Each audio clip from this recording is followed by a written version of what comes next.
What is your reaction to those spreading news or assumption that you are pregnant? Pregnant? No, no, no. Hindi. Nakwento ko naman sa inyo, guys. Yung eksena talaga. Hindi ako pregnant, I promise.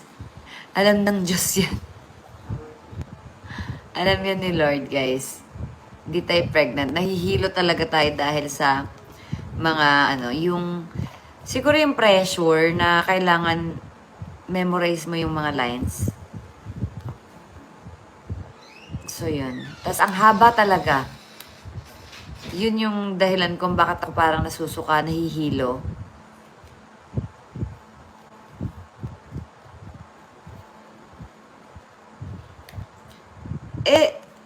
Marami na naman ako mga ganong scene dati. Pero, ito lang yung 2 days akong parang, wait lang, tumahimik lang ako. Tapos, nasa stress ako.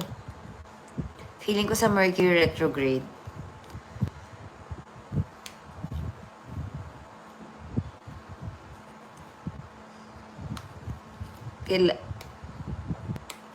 Ikaw alam. Sana mawala na yung Mercury retrograde.